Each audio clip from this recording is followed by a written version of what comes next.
Hello everyone, I got 5 jokes for you today. A priest and a lawyer decide to step inside a bakery and take a look around. As they peruse the selection, the lawyer quickly spots a tray of warm, delicious buns. He slyly grabs 3 of them and swiftly places them into his pockets. Turning to the priest, he boasts, "That took great skill to steal those buns. The owner didn't even see me." The priest, disapproving of the lawyer's actions, decides to teach his friend a valuable lesson. He replies, "That's just simple thievery. I will show you how to do it the honest way and get the same results." Curious to see how the priest plans to accomplish this, the lawyer watches as the priest approaches the owner of the bakery. The priest calls out to him, "Sir, I want to show you a miracle of the Lord." Intrigued by the prospect of witnessing a divine miracle, the owner comes over to see what the priest is talking about. The priest then asks the owner for a bun. Upon receiving it, he steps outside and hands it to a man who appears to be homeless. The priest goes back inside and repeats the process twice more, each time giving a bun to a different person in need. Once the 3rd bun has been handed out, the owner, expecting to see a miracle, asks the priest, "Okay, my friend, where's the miracle?" The priest, with a knowing smile, replies, "Look in the lawyer's pockets." A man decided to take a much-needed vacation. He booked a tropical cruise, hoping to escape the mundane daily grind and find some adventure. As the cruise ship cut through the waters, a sudden storm hit, and the vessel was tossed about like a toy. The man found himself overboard, clinging desperately to a piece of driftwood. After what felt like an eternity, the storm subsided, and the man found himself washed ashore on a remote island beach. Dazed and disoriented, he barely had time to assess his surroundings before a group of native warriors emerged from the jungle, their spears pointed menacingly at him. Fear gripped the man as he realized the direness of his situation. "I'm done for," he cried out in despair. Suddenly, a booming voice echoed from the heavens, "No, you are not. Listen carefully, and do exactly as I say." The man, bewildered but willing to try anything, listened intently as the voice continued, "Grab the spear from the one who is beside you, and shove it through the heart of the chief." With a mixture of fear and hope, the man did as he was told. He seized the spear from the warrior next to him and, with a swift motion, plunged it into the chief's heart. The remaining tribesmen stared in shock and disbelief at the scene unfolding before them. "Now what?" the man asked the heavens, his voice trembling. The voice replied, "Now you are done for."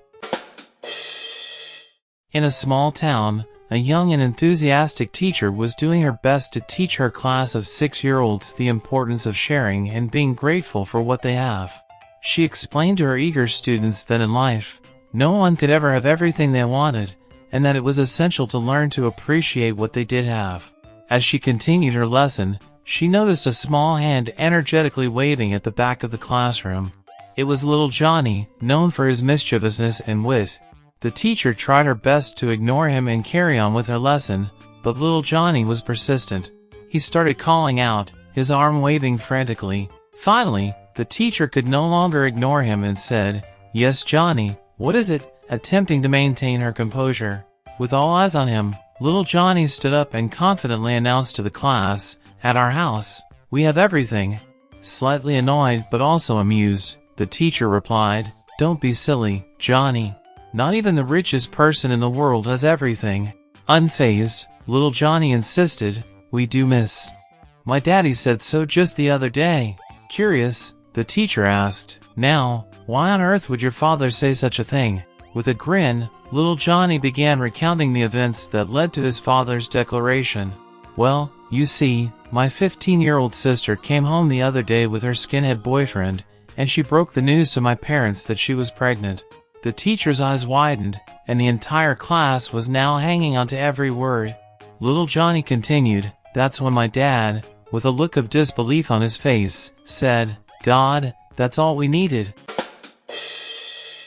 One day, an elderly gentleman walked into a busy bank, ready to conduct some business. As he approached the teller's window, he noticed the teller was a young, polite woman.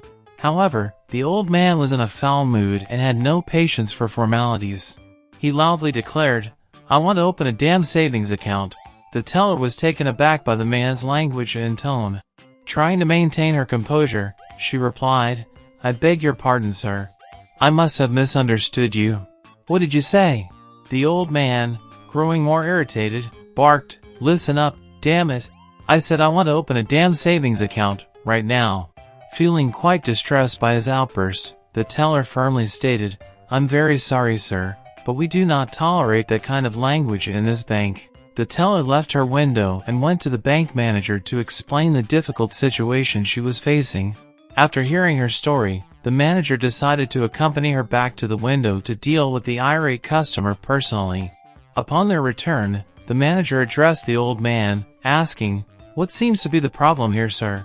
The old man, practically seething with anger, yelled, "I just won $50 million in the frickin' lottery, and I want to open a damn savings account in this frickin' bank." "I see," says the manager, "and this bitch is giving you trouble?" Last week, my friends and I decided to try out a new restaurant in town called Steve's Place. As soon as we arrived, we couldn't help but notice that the waiter who took our order had a spoon in his shirt pocket. It struck us as rather odd. As we settled in, the busboy arrived to bring us our water and utensils, and we realized he also had a spoon in his shirt pocket. In fact, as we glanced around the dining area, it became apparent that every staff member had a spoon in their pocket. Intrigued, I decided to ask our waiter about this peculiar practice when he returned to serve our soup. "Excuse me," I inquired, "but why does everyone here carry a spoon in their pocket?" The waiter smiled and began to explain, "You see, the restaurant's owner recently hired Anderson Consulting to revamp all of our processes and improve efficiency.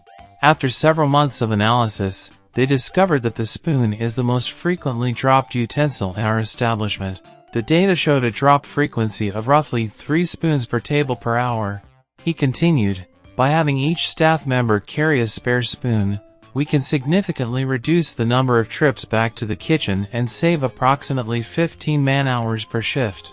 As luck would have it, I accidentally dropped my spoon right after hearing his explanation. Without missing a beat, the waiter handed me a spare spoon and said, "I'll just grab another spoon the next time I'm in the kitchen, instead of making a separate trip to fetch one right now." I couldn't help but be impressed by the efficiency of it all. However, something else caught my eye. I noticed that there was a string hanging out of the waiter's fly. Upon closer inspection, it appeared that all of the waiters had a similar string hanging from their flies. Curious, I asked the waiter about it before he walked away. He seemed pleased that I had noticed and said, "Oh, certainly. Not everyone is as observant as you." You see, that same consulting firm discovered that we can save even more time in the restroom. By tying this string to the tip of our you-know-what, we can pull it out without touching it, thus eliminating the need to wash our hands. This cuts the time spent in the restroom by a remarkable 57%. I nodded, but still had one lingering question. I asked him quietly, "That's all well and good, but after you've taken it out, how do you put it back without touching it?" The waiter leaned in and whispered, "Well, I can't speak for the others, but as for me, I use the spoon."